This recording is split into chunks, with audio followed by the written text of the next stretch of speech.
Hello friends, good morning every one. வாங்க MCX market பற்றி discuss பண்ணலாம். நமக்கு இன்வென்ட்ரி டேட்டா டிமாண்டு கொடுத்ததுலேருந்து இப்போ வரைக்கும் பார்த்தீங்கன்னா ஒரு 2 டேஸாக நமக்கு மார்க்கெட் நல்ல ஒரு பை தான் போயிட்டுருக்கு. நேற்று க்ரூட் ஆயிலெல்லாம் கூட நமக்கு ஹேமர் கேண்டல் ஃபார்ம் ஆயிருக்கு. ஹேமர் கேண்டல்லாம் தெரியும். ஸோ செல்லர்ஸ் இருந்தால் கூட பையர்ஸ் மேலே க்ளோஸ் பண்ணி வைப்பாங்க. ஸோ இதுதான் பார்த்தீங்கன்னா ஹேமர் கேண்டல் அப்படின்னு சொல்லுவாங்க. யூஎஸ் ஆயில் எந்த மாதிரி நடந்திருக்குன்னு பார்க்கலாம். யூஎஸ் ஆயில் இந்த ட்ரையாங்கிள் பிரேக் அவுட் நல்லாவே ஒர்க் அவுட் ஆகிட்டு இருக்குங்க. கிட்டத்தட்ட இதை பிரேக் அவுட் எடுத்துட்டு ஒரு ஹேமர் கேண்டல் நேற்று ஃபார்ம் ஆயிருக்கு. ஹையாக பிரேக் அவுட் பண்ணால் கண்டினியூஸாக இன்னைக்கு ஒரு $1 or $2 வரைக்கும் நாம் ஒரு பை சைடு எக்ஸ்பெக்ட் பண்ணலாம். ஓகேங்களா, நல்ல ஒரு க்ரோத் கொடுக்கறதுக்கான சான்சஸ் இருக்கு. க்ரூட் ஆயிலில் நேற்று ஈவினிங்கில் கொடுத்த அதே கண்டிஷன் தான். நேற்று ஈவினிங்கில் பிரேக் அவுட் பாயிண்ட்னு எந்த இடம் சொல்லியிருந்தேன் அப்படின்னா 5767 சொல்லியிருந்தேன். இந்த 5767 தான் பிரேக் அவுட் பாயிண்ட். ஸோ இதை பிரேக் அவுட் பண்ணால் ஸோ கண்டினியூஸாக மேலே வரதுக்கு சான்சஸ் இருக்கு. இல்லை அப்படின்னா இந்த 5697 தான் பை எடுக்கலாம்னு சொல்லியிருந்தேன். எக்ஸாக்டாக பார்த்தீங்கன்னா இந்த 5697 நமக்கு 5767 80 பாயிண்ட்ஸ் பக்கம் இந்த இடத்துல நமக்கு பாயிண்ட்ஸ் கேதர் ஆயிருக்கு.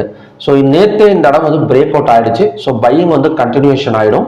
இதோட target 5824 and next resistance zone 5824 தான். இந்த ரெசிஸ்டன்ஸ் ஆல்ரெடி ஒர்க் அவுட் ஆயிருக்கா இல்லை நீங்களா டிரா பண்ணிருக்கீங்களா அப்படின்னு கேட்டீங்க அப்படின்னா இது ஒரு சிஸ்டமேட்டிக், அதாவது பியூர் பாயிண்ட் எடுத்தா கூட இந்த ரெசிஸ்டன்ஸ் தான் வருது. அதே மாதிரி இந்த ரெசிஸ்டன்ஸ் ஆல்ரெடி நமக்கு ஒரு மோர் தென் ஒரு 300 பாயிண்ட்ஸ் வரைக்கும் கொடுத்துருக்கு. இந்த 5824 பார்த்தீங்கன்னா கிட்டத்தட்ட மோர் தென் ஒரு 400 பாயிண்ட்ஸ் பக்கம் டவுன் ஆயிருக்கு இந்த இடம். ஸோ அதனால கண்டினியூஸாக கண்டிப்பாக நமக்கு அந்த இடம் ஒரு 100 பாயிண்ட்ஸ் வச்சு கொடுக்கறதுக்கான சான்சஸ் இருக்கு.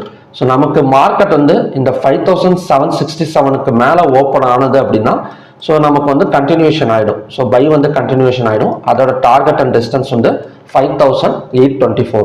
ஸோ அப்படி இல்லாமல் கொஞ்சம் கீழே இறங்கி இந்த மாதிரி சென்டர்லாம் ஓப்பன் ஆனது அப்படின்னா ஒன்று இந்த பிரேக் அவுட் வரைக்கும் வெயிட் பண்ணுங்க. இல்லை அப்படின்னா இந்த சப்போர்ட் வந்ததுக்கு அப்புறம் பை ஃபோக்கஸ் பண்ணுங்க. ஓகேங்களா, நடுவில் சென்டர்ல எந்த ஒரு டிசிஷனுமே பார்த்தீங்கன்னா எடுக்கக்கூடாது. ஸோ நான் சொல்றது எல்லாமே பார்த்தீங்கன்னா பேப்பர் ட்ரேடிங்க்கு தான், ரியல் மணிக்கு கிடையாது. ஓகே,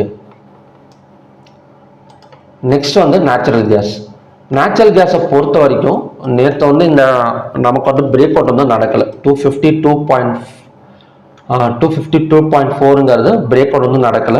இந்த 252.4 பிரேக் அவுட் நடந்தால் மட்டும் ஸோ செல்லிங் ஃபோக்கஸ் பண்ணலாம். அதோட டார்கெட் அண்ட் சப்போர்ட் ஜோன் 246.7. ஓகேங்களா, ஸோ செல்லிங் தான் பாசிபிலிட்டிஸ் இருக்கு. நேச்சுரல் கேஸை பொறுத்த வரைக்கும் பார்க்கலாம். இந்த 252.4 வந்தால் ஸோ நமக்கு செல்லிங் பாசிபிலிட்டிஸ் இருக்கு. So next gold.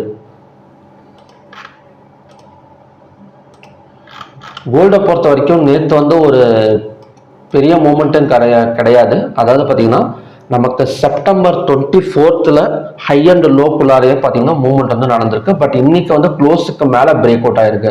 So buying activation ஆயிருக்கு. இதோட டார்கெட் ஒரு $10 to $15 பக்கம் மேலே வரதுக்கான சான்சஸ் கோல்டில் இருக்கு.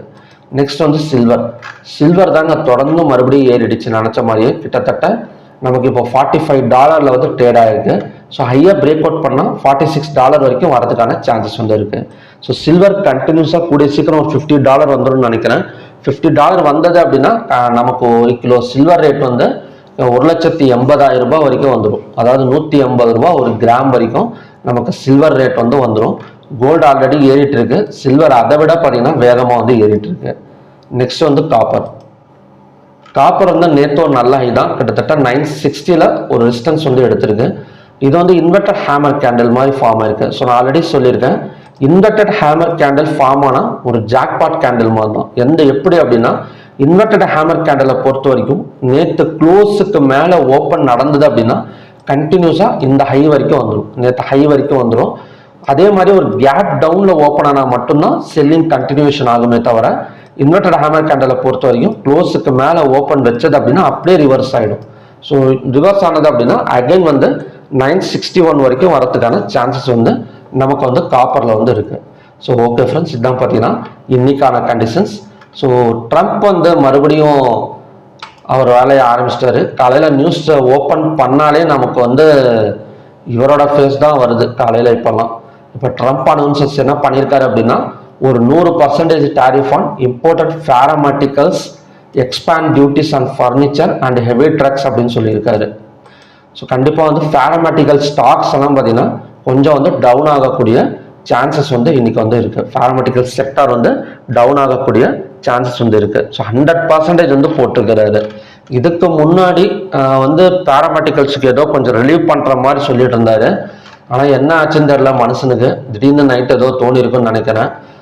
அதனால ஒரு 100% வந்து போட்டு விட்டுறலாம், ஒரு 2 நாள் வந்து நியூஸே தராமல் இருக்கும் அப்படின்னு சொல்லி போட்ட மாதிரி ஒரு 100% வந்து போட்டிருக்கிறாரு. பார்க்கலாம் எந்த மாதிரி வந்து நடக்குது அப்படின்னு. ஸோ ஓகே ஃப்ரெண்ட்ஸ், ஸோ இதுதான் பார்த்தீங்கன்னா இன்னைக்கான கண்டிஷன்ஸ். க்ரூட் ஆயிலை பொறுத்த வரைக்கும் நல்ல ஒரு பை போயிட்டு இருக்கு. ஹையாக பிரேக் அவுட் பண்ணால் 5824 வரைக்கும் வரதுக்கான சான்சஸ் வந்து க்ரூட் ஆயில வந்து இருக்கு. ஸோ ஓகே ஃப்ரெண்ட்ஸ், வர மண்டே வந்து பார்த்தீங்கன்னா MCX 3 days ஆன்லைன் கிளாஸ் வந்து ஸ்டார்ட் ஆகுது. ஸோ உங்களுக்கு இன்ட்ரெஸ்ட் இருந்தது அப்படின்னா வீடியோ டிஸ்கிரிப்ஷனில் வாட்ஸ்அப் நம்பர் கொடுத்துருக்கேன். ஸோ அதுக்கு மெசேஜ் பண்ணி டீட்டெயில்ஸ் கேட்டு தெரிஞ்சுக்கங்க. மறுபடியும் பார்த்தீங்கன்னா நல்ல ப்ரெடிக்ஷன் வீடியோட நான் உங்களை மீட் பண்ணுறேன். நன்றி, வணக்கம்.